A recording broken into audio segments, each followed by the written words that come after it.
नमस्कार प्यारे साथियों, कैसे हो आप सब। उम्मीद करती हूँ आप सब बहुत अच्छे हैं और खूब मन लगाकर आप अपनी तैयारी में लगे हुए हैं। देखिए साथियों, मार्च जा रहा है, यानी आधा तो जा ही चुका है। अप्रैल, मई, जून में आपके एग्ज़ाम हैं, यानी फर्स्ट ग्रेड के साथियों के पास सिर्फ 2.5 महीने लगभग बचे हैं। तो आप सभी साथियों से यही कहना चाहूँगी कि इन 2.5 महीने में जहाँ तक संभव हो अपने सिलेबस को 2 बार तो निकालो ही निकालो आँखों से, अगर संभव हो तो 3 बार भी निकालो। मानती हूँ सिलेबस बहुत लेंदी है, बहुत लंबा चौड़ा सिलेबस है, लेकिन फिर भी आपने उस सिलेबस को एक जगह जोड़ तो रखा ही है, इकट्ठा तो आपने कर ही रखा है, चाहे आपके पास बुक है, चाहे आपके पास नोट्स हैं।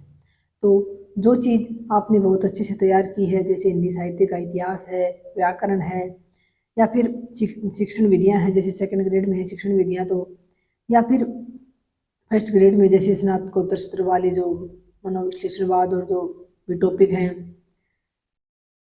वो सारे के सारे जो है आप काव्य के गुण हैं, लक्षण हैं, काव्य हेतु हैं, प्रश्न निष्पत्ति है, जो भी सिद्धांत हैं सारे के सारे, यानी जितना भी आपका मैटर है, जो रचनाएं हैं, वो आपने एक जगह इकट्ठी तो कर ही रखी हैं।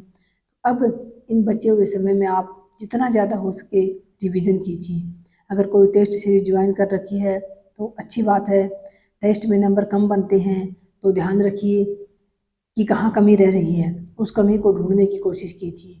कोशिश ये करें कि आप या तो प्रश्नों को गलत पढ़ रहे हैं जल्दबाजी में, कई बार होता है ना कि आते हुए प्रश्न गलत हो गए, या तो आप जल्दबाजी में प्रश्न को गलत पढ़ रहे हैं, या फिर आप चारों ऑप्शनों में क्लियर नहीं कर पा रहे। क्लियर नहीं कर पा रहे इसका मतलब आपका अभी तैयारी पूरी नहीं हुई है, आपने अभी रिवीजन नहीं किया अच्छे से, तब आपका कॉन्सेप्ट क्लियर नहीं है। कॉन्सेप्ट क्लियर ना होने की वजह से आप कंफ्यूज हो जाते हैं ऑप्शन में। तो अपने सिलेबस को इतनी बार दोहराइए कि आपका कॉन्सेप्ट क्लियर हो जाए, बिल्कुल साफ साफ आपको पता चले कि हाँ इसका उत्तर ये है। तो इस बचे हुए समय में जितना हो सके अपने मैटर का रिवीजन कीजिए।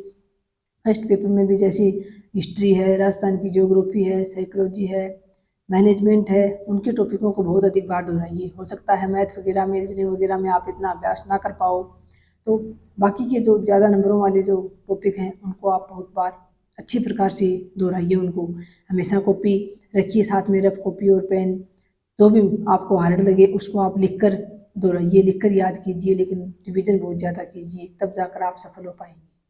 बहुत बहुत धन्यवाद। नमस्कार। जय श्री राम।